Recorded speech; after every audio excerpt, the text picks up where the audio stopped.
মঞ্চ আহ্বান করছি ফজলুল হক খান, নাগরিক প্ল্যাটফর্মের সম্মানিত সভাপতি। তার মধ্যে মনে হচ্ছিল শুধু যুবকেরাই মানে যুবক বলে কথা বলে যাচ্ছে। আমার মনে একটা প্রশ্ন দেখা দিচ্ছে, যুবক কারা এটা আগে জানতে হবে, কারণ এটা না জানলে আমি আগাইতে পারবো না। কারণ আমার 3 দিন পর আমার বয়স হয়ে যাবে 66 বছর, তাহলে কি আমি যুবক নই? এটা কখনো ভাবার কিছু নাই। যুবক ডেফিনেশন যদি বলি তাহলে বলা হয় 18 থেকে 35 বছর, 18 থেকে 30 বছর, এক জায়গায় এক হিসাব আছে, যত হিসাব থাকুক না কেন। আমি কিন্তু মনে করি আমার একটু স্যার বলছেন, লদরপাল ডাইরেক্টর স্যার, যে যুব কর্মের সঙ্গে যারা সম্পৃক্ত থাকে তার মৃত্যু পর্যন্ত তারা যুবক। এটা সব সময় মাথায় রাখবেন, কখনো ভাববেন না আমি যুবক নই। আর যুবক কথা বলতে গেলে অনেক কথাই এসে যায়। যুব মন্ত্রণালয় যখন শুরু হয় তখনও আমি ছিলাম। 2005 সাল পর্যন্ত যুব কর্মসংস্থান দেখেছি, যুব অধিদপ্তর, যেটা এখানে আমাদের নির্বাহী পরিচালক কিন্তু কথা বলছেন, এই যে যুব নীতি, এই নীতিমালার সঙ্গেও কিন্তু আমি সম্পর্ক ছিলাম। তখন কিন্তু যুব অধিদপ্তর প্রচুর কাজ করত যুবদের নিয়ে। যুব ক্লাব ছিল, HIV ইয়ুথ ক্লাব, বিভিন্ন নামে ছিল। 2005 সাল পরে যুব কাজটা একটু সীমিত হয়ে গেছে, তাই না? এটা ছিল যুবর কথা। তো আমি এটুকু বলবো যে আমার কয়েকটা পার্ট আছে, 1 মিনিট করে 3-4টা পার্টের কথা বলবো। যেহেতু আমি এই নাগরিক কমিটি নওগাঁ জেলার সভাপতি, আমার অনেক কিছুই দেখছি এবং আজকেও পেলাম যে প্রত্যেকটা পরীক্ষা দিতে গেলে আমার কাছে আজকে পরীক্ষা মনে হচ্ছে। কিভাবে জানি না, কিন্তু আমার কাছে একটা পরীক্ষা মনে হচ্ছে। যখন কোনো ট্রেনিংয়ে যাই তখন একটা পরীক্ষা হয়, আবার ট্রেনিং শেষ করার পরে কিন্তু আরেকটা পরীক্ষা হয়, তাই না? যুব এই আস্থা প্রকল্পের মাধ্যমে যেদিন এই প্ল্যাটফর্মে তৈরি করা হলো, তখনকার যে আমার এই 11টা উপজেলার যুবদের যে অবস্থানটা, আজকের অবস্থানটা আকাশ পাতাল তফাৎ হয়ে গেছে। আমি মনে হচ্ছে যে যুব মন্ত্রণালয় 2005 সাল পর্যন্ত যে কাজ করছে, এই 1.5 বছরে আস্থা প্রকল্পের মাধ্যমে নওগাঁ 11টি উপজেলার যুবকদের মধ্যে সেই জিনিসটা চলে আসছে। কি আসছে? যেটা কিন্তু বলছেন নির্বাহী পরিচালক, কি নোটও পাইছে এক জায়গাতে, যে যুবদের কি থাকা দরকার। যুবদের থাকতে হবে নেতৃত্ব। নেতৃত্বের মধ্যে কয়েকটা গুণাবলী থাকতে হবে, তাই না?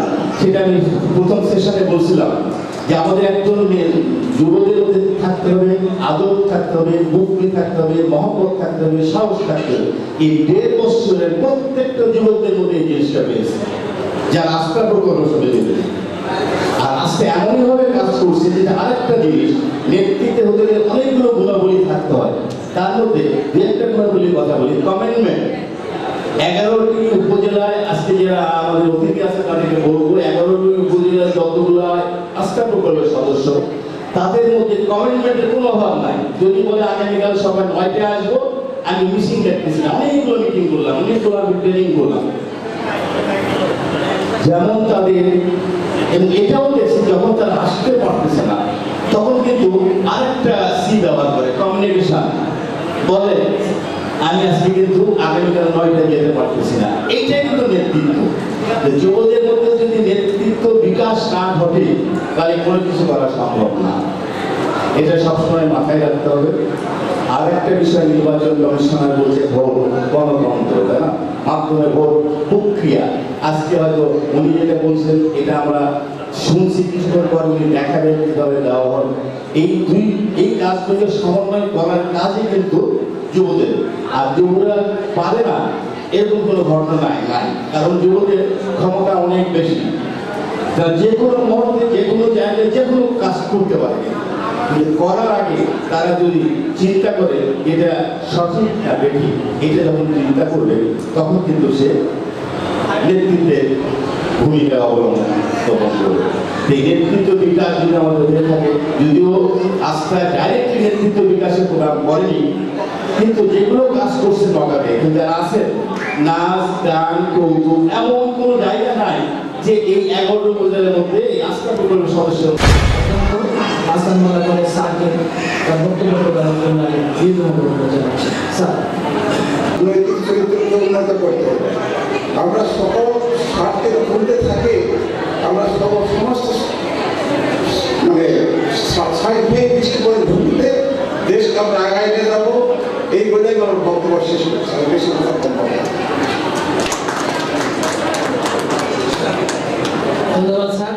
স্যার শামসুল হক স্যার অধ্যক্ষ মহানগর সরকারি ডিগ্রি কলেজে তার বক্তব্য দেওয়ার জন্য বিনীতভাবে অনুরোধ করছি।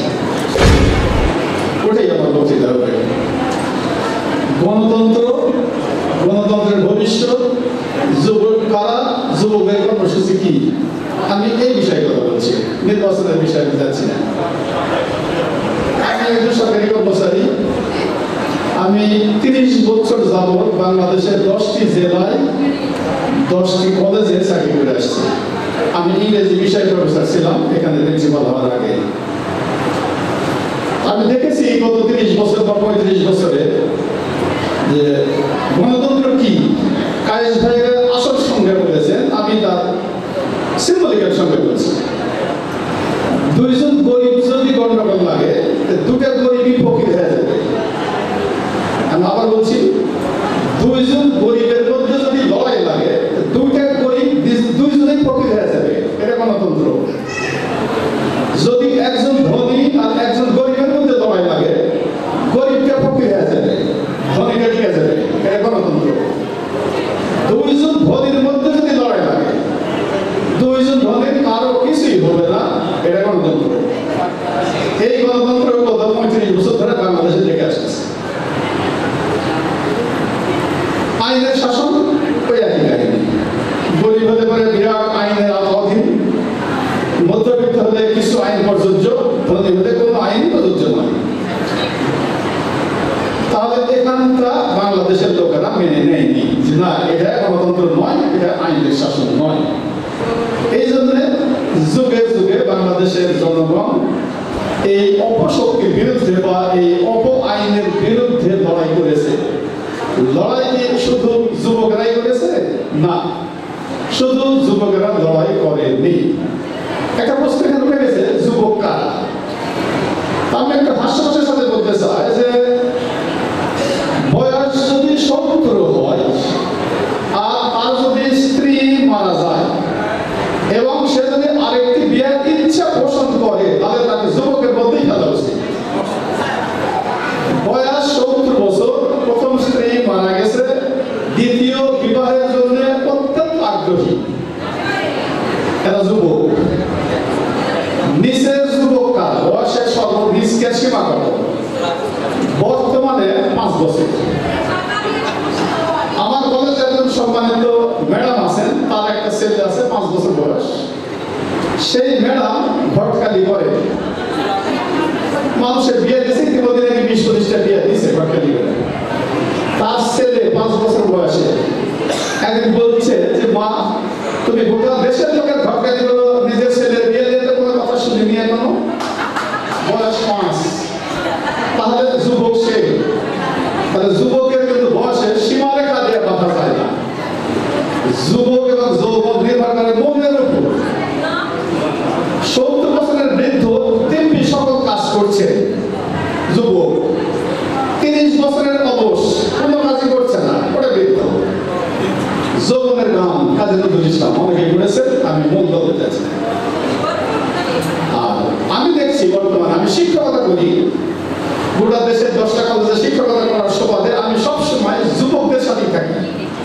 এসএসসি পাস করে কলেজে ভর্তি হয়, এমএ পাস করে বের হয়ে যায়, এরা তো পিওর যুবক।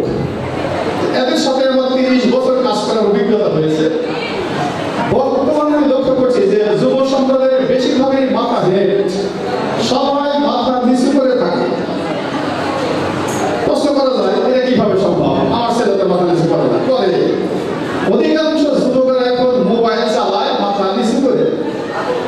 মাথা জাগানোর ক্ষমতাই নাই কারণ, কারণ মাথা জাগালে তো মোবাইল, ফেসবুক চালানো যায় না ঠিক মতো। তো সবাই তো চালায় না। আমাদের দেশে খুবই রিসেন্টলি জুলাই বিপ্লবে আমাদের যুব সম্প্রদায়েরা দেখা দিয়েছে আসল যুবক কার। আমি যেটা বলবো যে যুবক যারা আছি, আমরা যারা মনে প্রাণে যুবক আছি, তাদেরকে আমি আহ্বান জানাচ্ছি যে নিজে আগে শিক্ষা লাভ করি।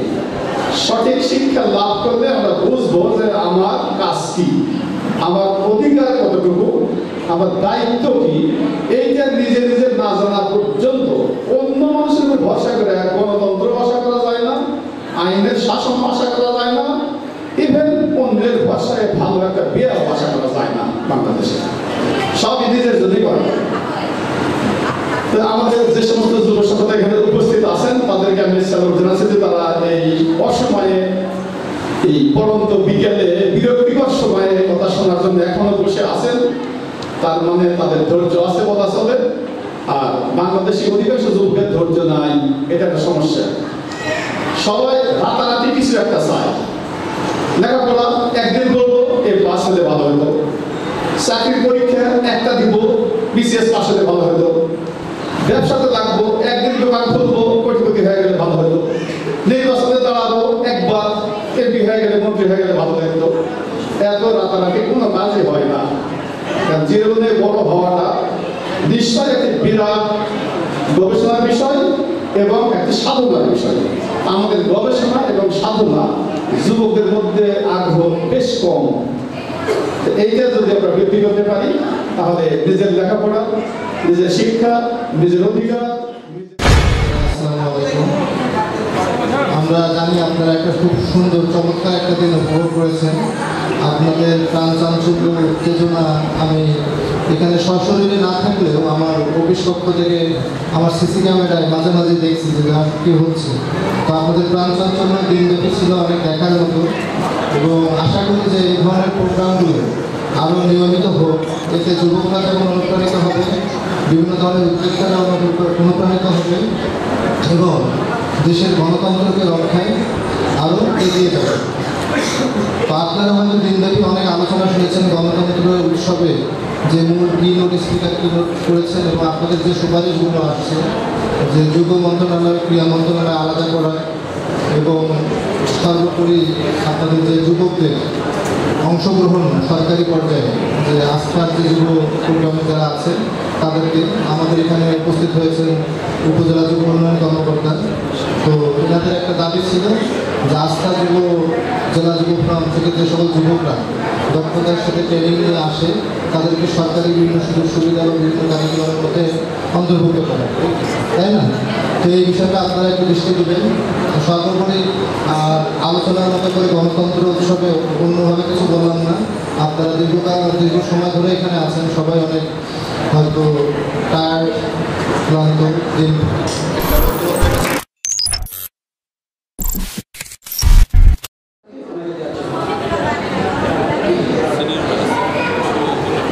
আমরা কোনো প্লাস্টিক ব্যবহার করিনি, আমরা পরিবেশ বান্ধব গিফট দেওয়ার চেষ্টা করেছি।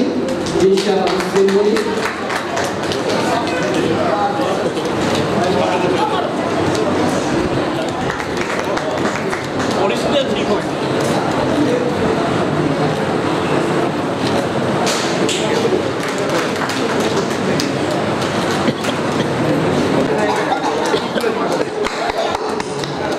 এবার জানাচ্ছি স্যার, আমাদের আজকের এই পুরো মেলা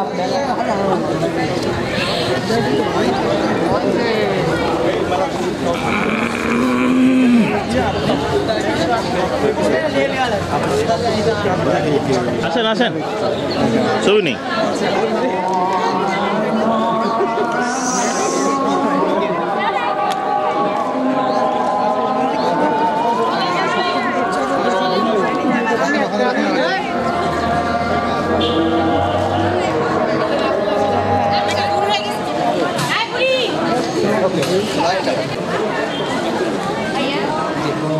দ্বিতীয় সম্পা পুরস্কার নেওয়ার জন্য আমি মারিয়াকে অনুরোধ করছি।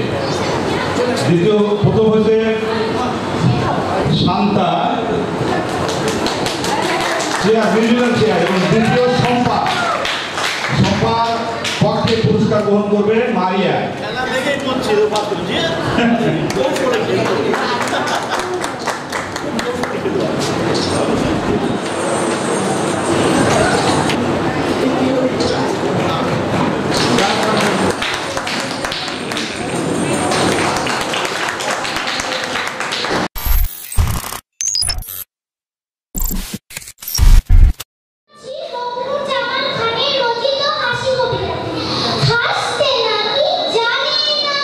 কি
বুকের ভিতর ঘর বানানো সেই ঘরে তোরে রাখি সারা জীবন ভালোবাসি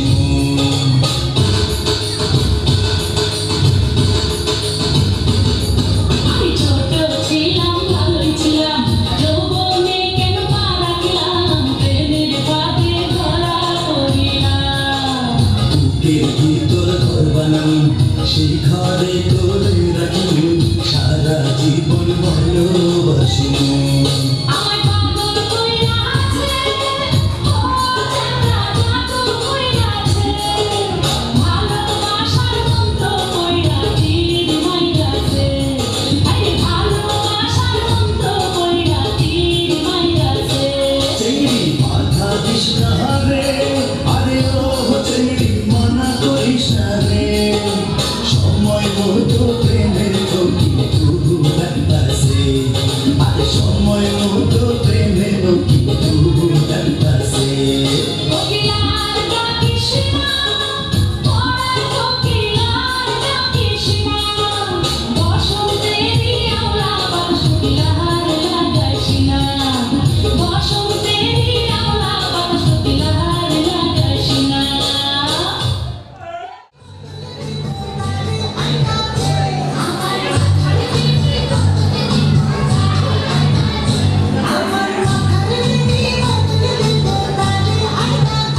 দিন বদলের ইচ্ছা।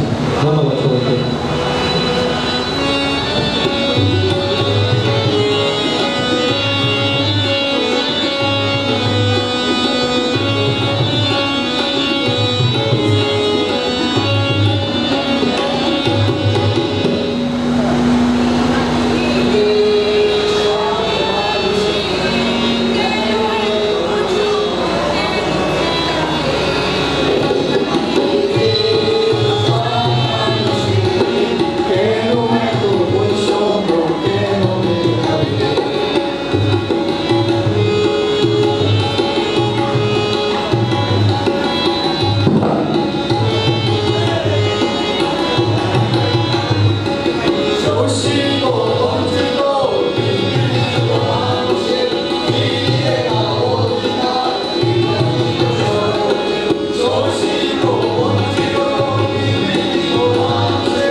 Sabar,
তুমি আছে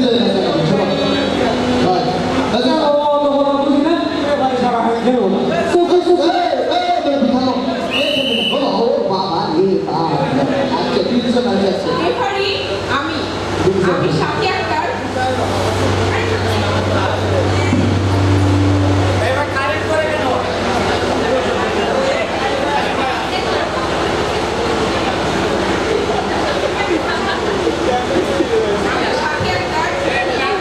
আমার বান্ধবী রুকসানা আক্তার আজকে আমরা এই খেলায় মুখারিগিরি করবো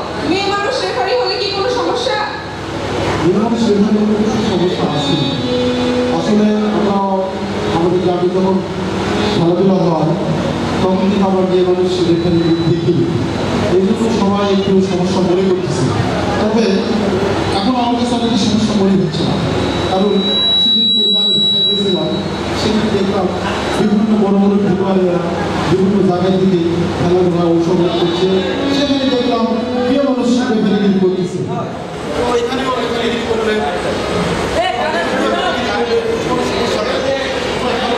আচ্ছা আপনাদের যদি কোনো সমস্যা না থেকে থাকে তাহলে আমি খেলাটা শুরু করবো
আপনাকে সরাসরি লাল কার্ড আউট অফ করা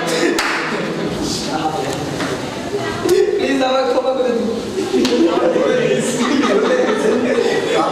আউট অফ করছে তাহলে আমি বুঝলাম, কিন্তু আমার তো হলুদ কার্ড দেখা যাবে। শুনেছি আপনি এলাকায় অনেক ভালো কাজ করে বেড়ান, এলাকার অনেক উন্নয়নমূলক কাজ করে বেড়ান। হ্যাঁ, এগুলো তো ভালো কাজ। ভালো কাজ সেটা তো আমিও জানি, কিন্তু আপনি যে এলাকার পেছনে পেছনে সব পুরুষদেরকে নিয়ে কাজ করেন, আমরা মেয়েরা কি দোষ করেছি? নাকি কলেজ শহরে কলেজে পড়তে গিয়ে কোনো মেয়ে ছাকা টাকা দিয়েছে তাই মেয়েরা কলেজ করে? শুনলাম আরজু ভাই এবার মেম্বার ইলেকশন করতে এজন্য মেয়েদের সাথে কথা বলতে ভয় পাচ্ছে।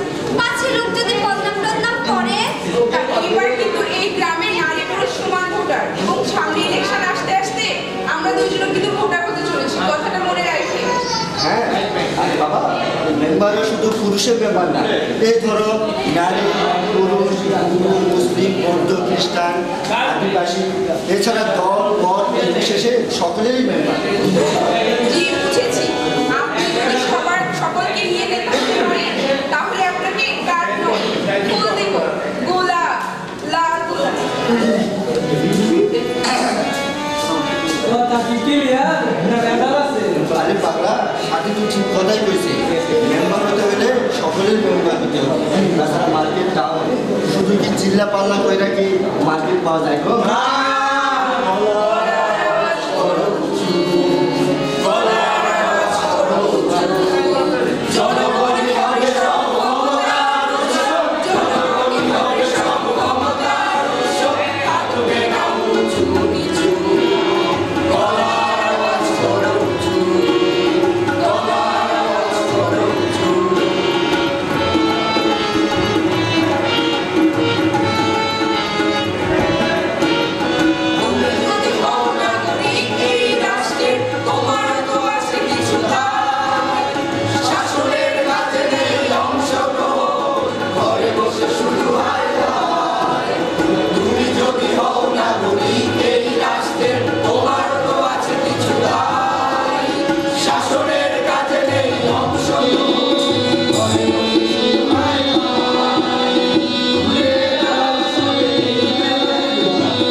Duta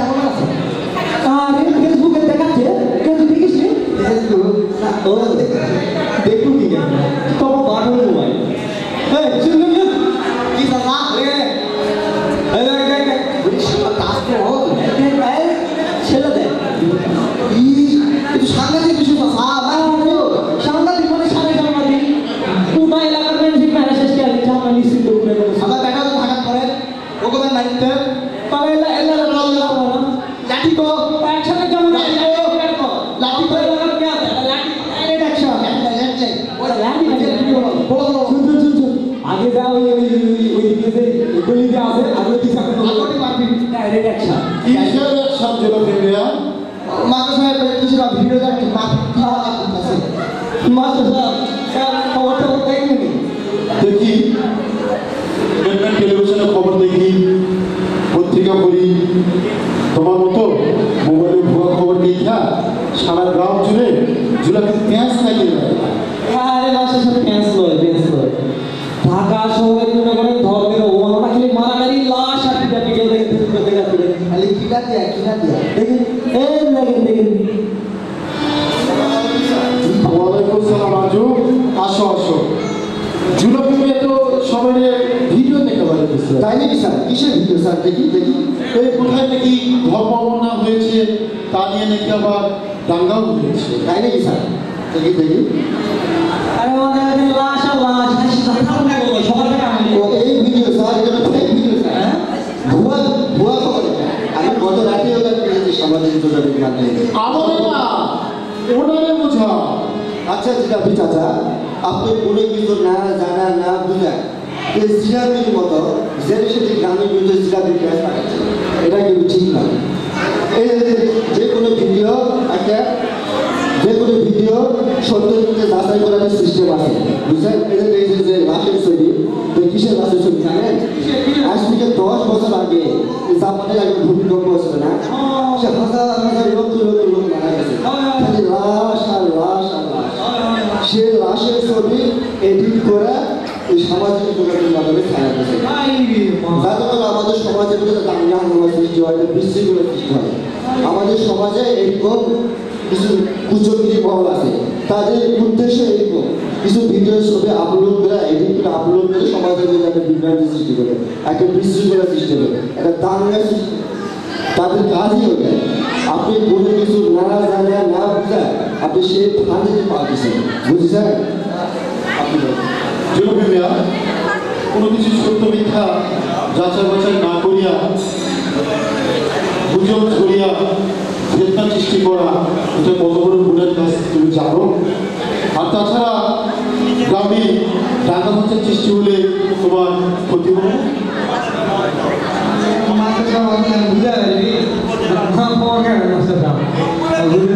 ঠিক আছে আমি কথা হচ্ছে আজকে বিকেলে আমাদের হাই স্কুলের মাঠে একটা মিটিং ডাক দিয়েছি আপনি অবশ্যই আসবেন আর তাছাড়া আপনারা সবাই আসবেন আপনি প্রধান হচ্ছে অবশ্যই ঠিক আছে আমি বিকালে চলে আসবো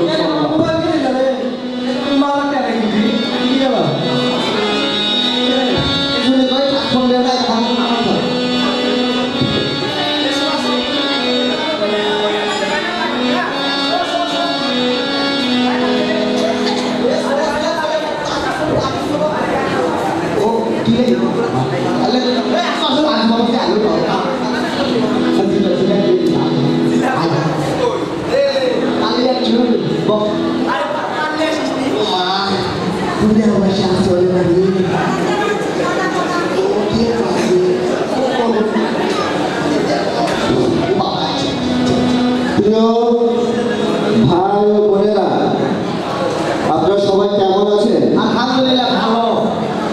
দেশের এই ক্রান্তি লগ্নে এই দেশকে নতুনভাবে গড়ে তোলার প্রয়াসে এক উদার গণতান্ত্রিক বাংলাদেশ গড়ে তোলার লক্ষ্যে এই কৃষ্ণপুরের যুব সমাজ আজ আমরা একত্রিত হয়েছি। তাই আমরা আমাদের গ্রামের সকলকে সাথে নিয়ে এই কৃষ্ণপুর গ্রামকে একটি আদর্শ গ্রাম হিসেবে গড়ে তুলতে চাই। কি বলেন আপনারা?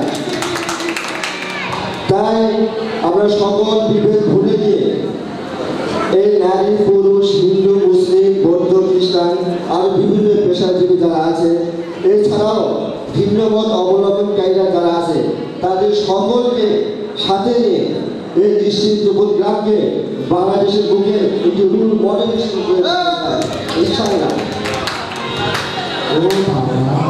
আপনাদের তালি দেওয়া শেষ হয়েছে? যদি আপনাদের তালি দেওয়া শেষ না হয়ে থাকে তাহলে আরো জোরে তালি বাজান। হাতের মধ্যে বাজিকর যেমন খেলা দেখাতে দেখাতে বলে যে বাচ্চা লোক সবাই জোরসে তালি বাজান, ঠিক আমি বলছি এখানে উপস্থিত বৃদ্ধ যুবক সবাই জোরে তালি বাজান। আমি রুকসানা, আমি সাথী আক্তার এবং আমার বান্ধবী রুকসানা আক্তার। আমরা এই কলেজে অনার্সে পড়ি। আমার বান্ধবী রুকসানা আপনাদেরকে কিছু প্রশ্ন করবে। যদি আপনারা সেই প্রশ্নের উত্তর দিতে পারেন তাহলে এই ভরা মজলিসে শুধু হাততালি নয়, আমার বাসার সবচেয়ে বড় মোরগ কেটে আপনাদেরকে বিরিয়ানি খাওয়াবো। বিরিয়ানি খাওয়াবো আপনাদেরকে। কিন্তু যদি উত্তর দিতে না পারে তুই কম পড়ালেখা করে নিজের অনেক বড় মনে করতেছ। জানো না আমরা আর্জুন ভাই এই এলাকার কত ভালো ছাত্র ছিলেন? জানি আর্জুন ভাই অনেক ভালো ছাত্র ছিল, এই জন্যই তো তাকে আমরা শ্রদ্ধা করি। কিন্তু প্রশ্ন তো আমার সেই জন্য নয়। বলো বলো কি তোমার প্রশ্ন? আমাদের এই নিশ্চিন্তপুর গ্রামের জনসংখ্যা কত? এই সর্বশেষ সময় অনুযায়ী প্রায় 25,000-এর মতো হবে। জনসংখ্যা কতজন পুরুষ কতজন নারী? তা ঠিক বলতে পারবো না, তবে নারী পুরুষ প্রায় সমান সমানই হবে। এই যদি হয় পরিসংখ্যান, তবে এই সংখ্যাটির নাম যুবক সংঘ। এ কেমন বিধান? নাম সারছে উস্তাদ কি পুরো পয়সা গেছে। আমাদের এই নিশ্চিন্তপুর গ্রামে নারী পুরুষ সবাই সমান, কিন্তু আপনারা শুধু পুরুষদেরকে নিয়ে কাজ করছেন এবং একটি সংগঠন খুলেছেন যেটির নাম যুবক সংঘ, নিশ্চিন্তপুর যুবক সংঘ। কেন এই গ্রামে তো নারী পুরুষ সবাই সমান, শুধু পুরুষদেরকে নিয়ে কেন আপনারা কাজ করছেন? চাচা আপনি আসেন তো। চাচা আপনি আসেন। ও তোমরা আসো আসো আসো। আচ্ছা চাচা আপনি বলেন তো, আমাদের এই নিশ্চিন্তপুর গ্রামে নারী পুরুষ উভয় রয়েছে, সবার সমান অবদান রয়েছে, কিন্তু ওনারা শুধু নারীদের বাদ দিয়ে পুরুষদেরকে নিয়ে কাজ করছেন এবং তাদের নিয়ে একটা সংগঠন খুলছেন নিশ্চিন্তপুর যুবক সংঘ। মেয়েরা কেন বাদ যাবে? এটা কেমন বিচার বলেন তো চাচা? সেটা ঠিক আছে, সমাজে তো অর্ধেক নারী অর্ধেক পুরুষ, পরিসংখ্যানে তো তাই বলে, এবং বাংলাদেশের পরিসংখ্যানে তো নারীর সংখ্যা একটু বেশি। তাহলে এই নারীদেরকে যদি আমরা বাইরে রাখি, কর্মকাণ্ডের বাইরে রাখি, তাহলে তো আমাদের সমাজের উন্নয়ন চাকাটা একটু গতিশীল কম হবে। সঠিক, সেই জন্যে আমার মনে হয় নারী এবং পুরুষ সবাইকে নিয়ে আমাদের সমাজে, আমাদের দেশের যে উন্নয়নের চাকা সেটাকে গতিশীল রাখা উচিত। তাহলে আমি আপনাদের মাঝখানে একটা মত পেশ করব, সেটা হচ্ছে আমাদের সংগঠনের নামটি যে নিশ্চিন্তপুর যুবক সংঘ দেওয়া আছে, সেখান থেকে কটা বাদ দিয়ে আমরা যুব সংঘ করতে চাই। আচ্ছা চাচা আপনি বসুন। ধন্যবাদ চাচা।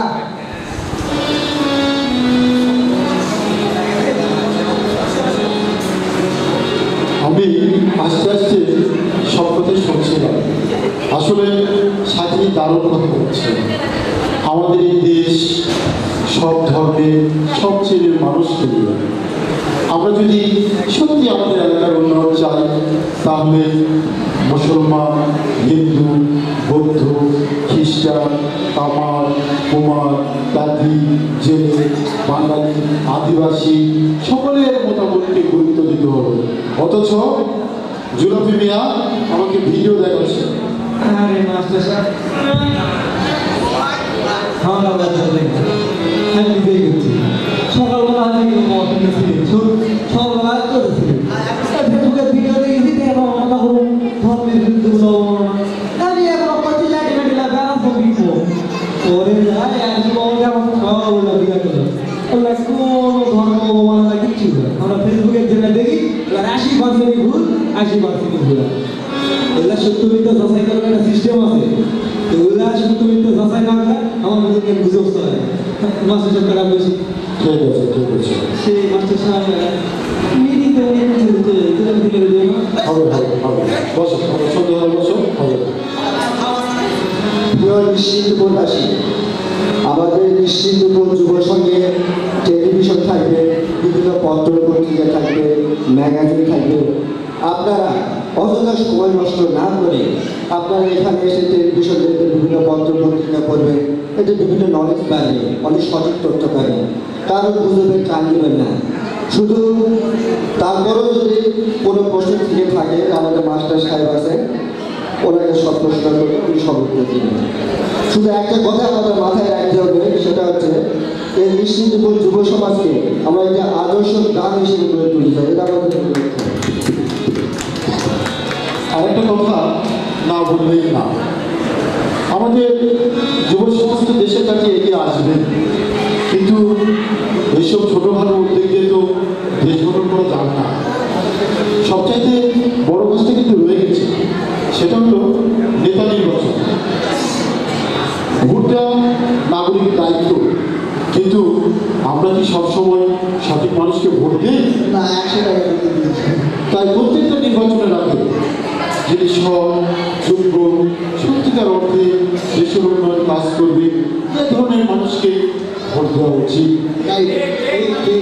যিনি দুর্নীতি করবে না, স্বজনপ্রীতি করবে না, তাই না? আজকে তরুণ যুবক সমাজ সবাই এগিয়ে এসেছে, আসুন সবাই তাদের জন্য জোরে একটা হাততালি দেয়।